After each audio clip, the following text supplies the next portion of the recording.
alors que Vignon Soto Yangote, il y a encore des choses qui nous attendent. Il y a des choses que Dieu a réservées pour nous bien yangaïnayo. Il y a des choses pendant que tous en à Mokilo. Alors notre sœur qui vient de se présenter là en face de vous, c'est une sœur Akutana na surprise selon Yezala qui surprise donc Zamba surprenant qui est alors que Tolobara toujours Toebi Ngongate, Toebi RT, Toebi Sgonte. Mais notre sœur Oayeba qui a Lali Pongi, Lobitongo Ekotana na Momesano. Azaki peine à programme aller trop loin pour ne pas dire de choses que je ne maîtrise pas bien. Pendant qu'elle est là, elle va nous expliquer qu'est-ce qui lui est vraiment réellement arrivé. Donc c'est un peu ça. Donc voilà. La sœur va doger. Yomoronde Talisa Biso. Et comment kindenge nini? Gloire à Dieu. Zaki na 2016 si je me trompe pas parce que la romaine a caillé Oumeli. La mois de février, mais date na bossani parce que na boina loba date mususu na émission c'est ma date mususu. Et puis comme d'habitude kola la kola muka to ebeza limesano lelo na lali na la muki na sali makamnanga. Alors avant na tika mukili ezaki na tika ki mukili na tina butu. Lelo nango nazwaki chance ya ko vivre na la muka ki na tongo na sala ki nyoso na rogego sala en oubliant que le souffle de vie ne m'appartenait pas.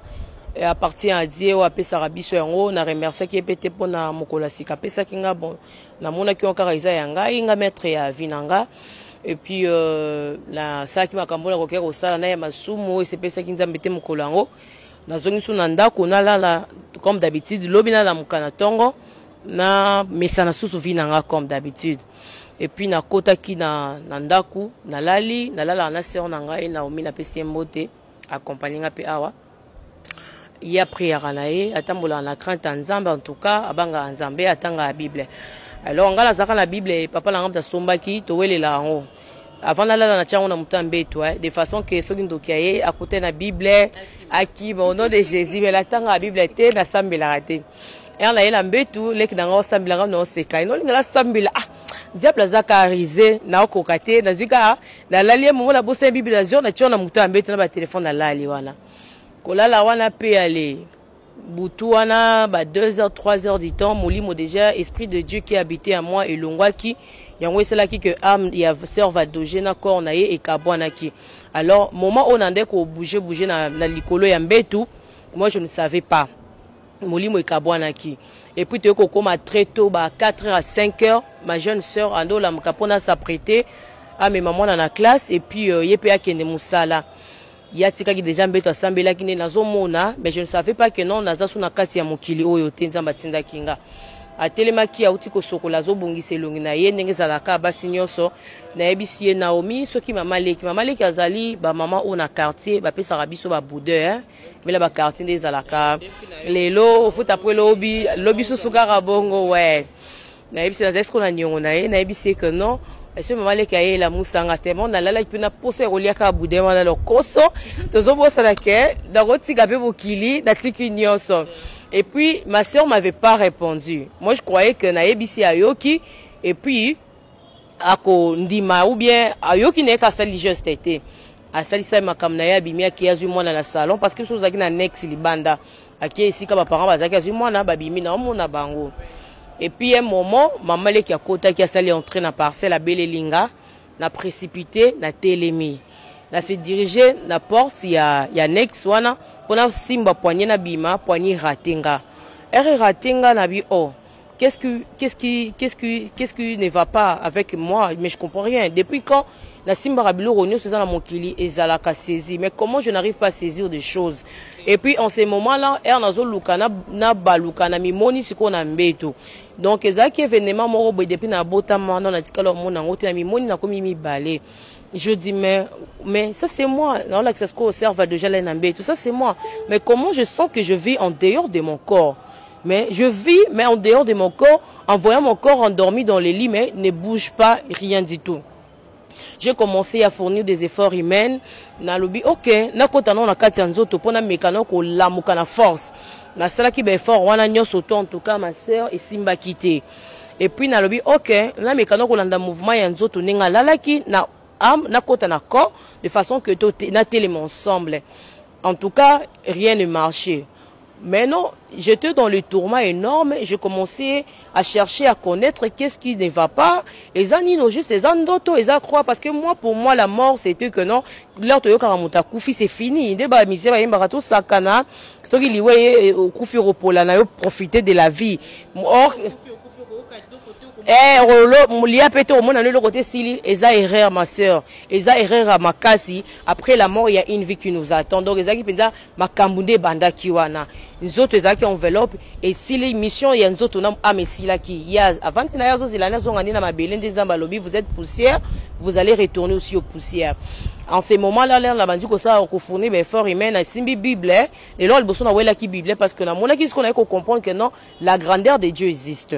D'ailleurs ko lukana zo bible na koki ko saisir en gote parce que na koma ki esprit na lukina zo ba téléphone na benga maman na meki ko zo na koki ko simba ngote et puis na taliba biloko ezaki yangai ba sapato ba chaussures ba mbongo na bi mais tout ça c'est à moi. Mais comment je n'arrive pas à toucher même mon corps?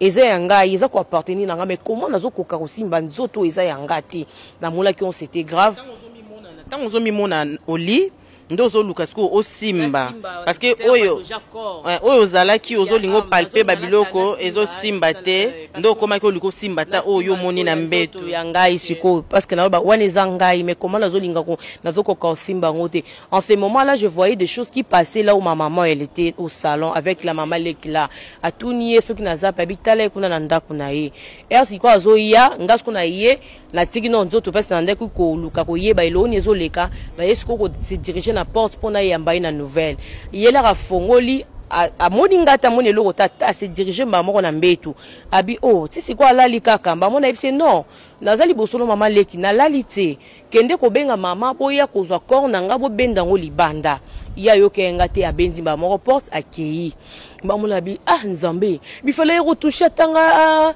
ala musanga bougenga mais comment fait-il akenae atiki ngai.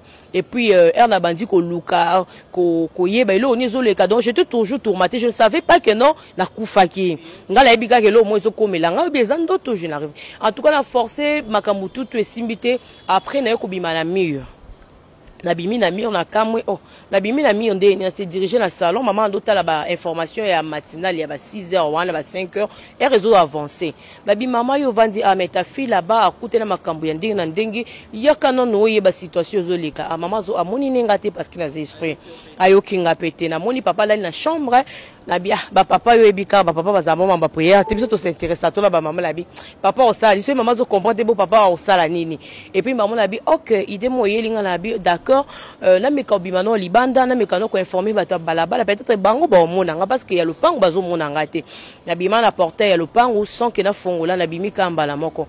Et puis les matins là il y avait des gens qui se dirigeaient au boulot bato bazo kende ba cop na mo les deux papa bazo tambola bazo kende na pisi bongo te papa na vanda na parcelle wana eza na portail vert s'il vous plaît boye pa na biso ba informer libota nanga ke makambozo lekilanga nazo comprendre nzoto nangeza kuna na ndako jusque là mutu moko nani a comprendre loko elekilanga te baleki na landi bongo liboso na bakoti ngai donc balekinga na kati ya nzoto oui ce qu'on a dit pour le Seigneur qu'est-ce qui ne va pas avec moi mais comment je n'arrive pas à parler avec les gens, comment je n'arrive pas à faire tout ce que je faisais avant, comment les gens ne m'écoutent pas et ça ni au juste ma sœur na bandi ko tambola lokola vagabonda na ndi ko tambola lokola shege lokola mopepe